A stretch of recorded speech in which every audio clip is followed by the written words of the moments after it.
Wish all the hashtags, likes and tweets would find a way to get lost.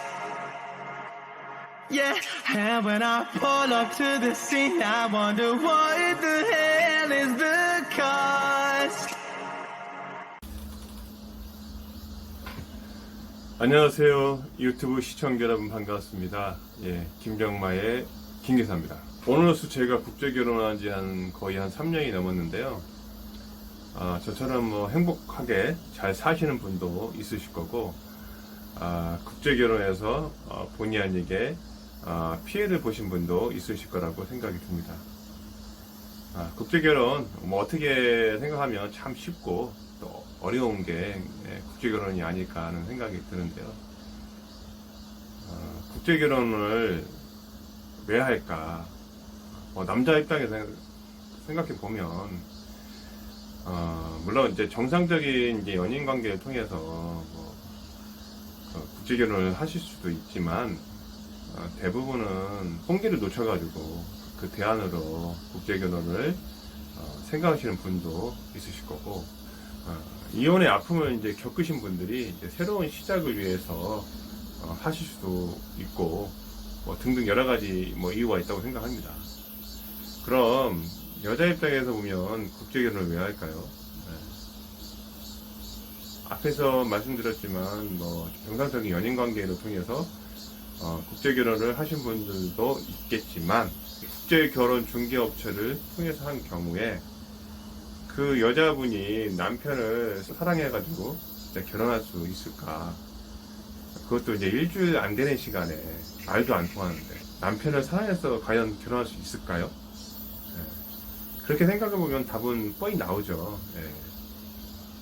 물론 이제 한국이 좋아서, 한국 사람이 좋아서, 한국이 잘 사는 나라라서 어떤 한국에 대한 동경심 같은 게 있어서 결혼을 할 수도 있지만, 제가 볼 때는 이제 자기 집안에 대한 어떤 경제적인 도움을 주기 위해서 결혼을 하는 게 대부분이 아닐까 하는 생각이 듭니다. 물론 이제 제 아는 이제 지인 중에서는 그 남자분이 마음에 들어서 진짜 한눈에 뿅 가서 결혼하신 베트남 여자분도 있어요. 근데 지인이 소개해줘가지고 결혼할 수도 있겠죠. 아무래도 이제 지인이 소개를 해주면 결혼하기 전에 배우자에 대한 정보, 예를 들면 이제 외모, 성격, 학력 등등 다 알 수 있고, 또 상대방의 어떤 의중을 어느 정도 파악할 수 있기 때문에 소개하신 분을 믿고 결혼을 하고 그런 경우도 있으실 거라고 생각합니다. 아무래도 이런 경우에는 이제 결혼 생활에 대한 실패로 이혼의 확률이 적겠죠. 그래서 제 생각은 그래요.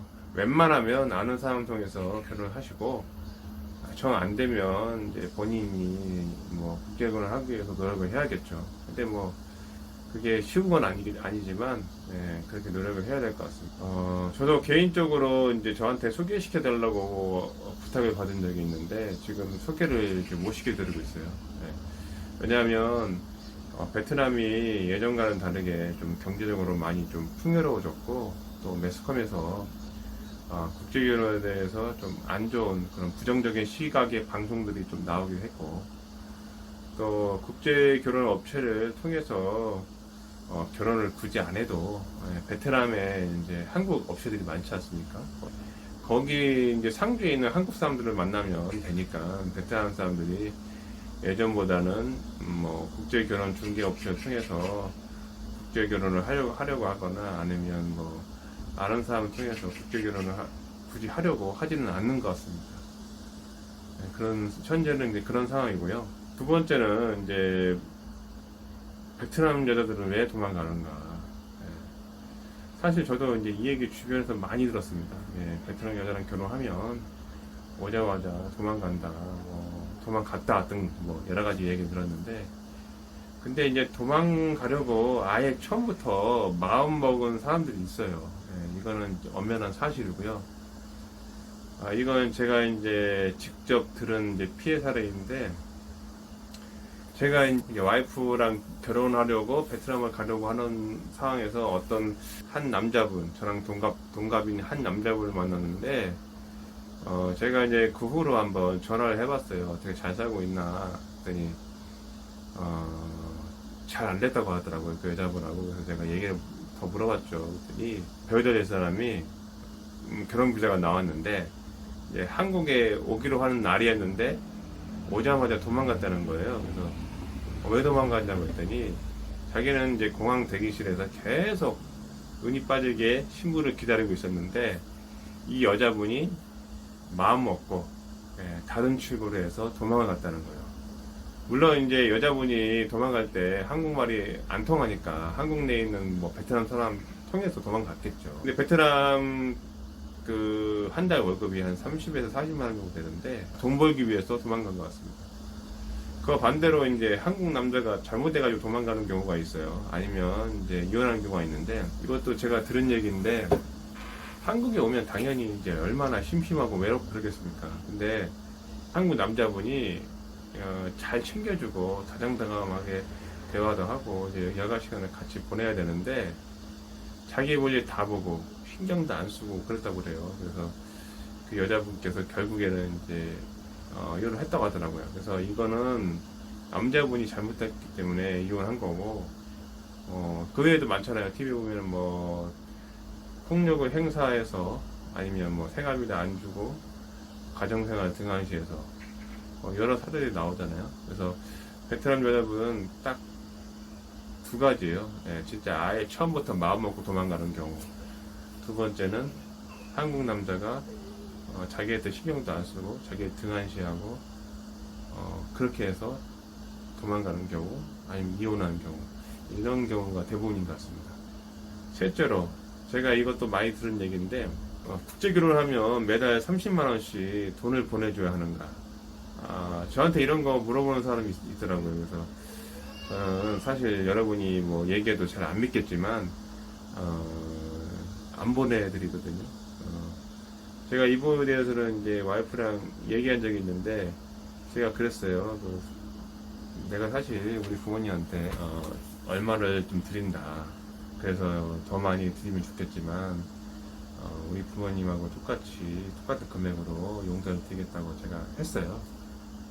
근데 와이프가 그러더라고요. 돈 필요 없다. 자기가 사실 시집 오기 전에 부모님이 생활할 수 있을 정도로 돈을 드렸다. 신경 쓰지 마라. 그러더라고요. 처음에는 제가 이 말 듣고 우리 와이프가 나 괜히 그냥 신경 쓰고 걱정할까봐 그렇게 말하는 줄 알았는데 실제로 돈을 드렸다고 합니다.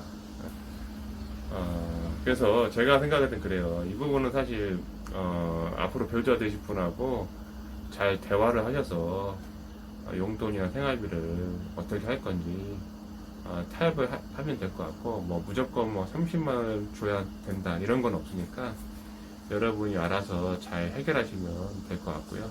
이제 베트남 여성분의 성격이나 어떤 성향은 어떤가? 우선 이제 베트남 사람들이 어떤 부모에 대한 효심, 아니 부모를 생각하는 마음은 좀 각별한 것 같습니다.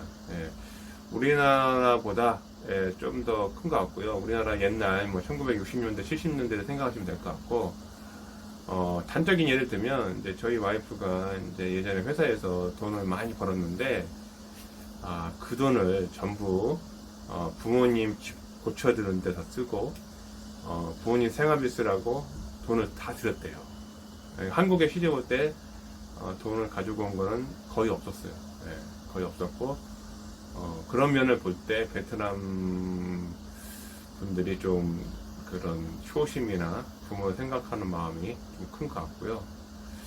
그리고 그런 것 같아요. 또 자기 주장이 좀 강한 것 같고, 또 베트남이 또 모기 사회예요. 그러다 보니까 이제 남편에 대해서 의지하라는 경향도 좀 적은 것 같고, 고집은 대체적으로 좀 센 것 같습니다. 이거는 제가 베트남 여성분하고 결혼한 친구나 아니면 지인분 얘기를 많이 들어봤는데요. 대체적으로 다 이렇게 얘기를 하더라고요. 오늘은 이제 그 베트남 국제결혼과 관련해서 여러분들이 좀 궁금해하실 내용을 가지고 말씀을 드렸는데요. 지금까지 시청해주셔서 감사하고요. 내용이 좋고 괜찮으셨다면 구독과 좋아요, 알림 설정을 부탁드리겠습니다. 감사합니다. 그럼 다음에 다시 만나요.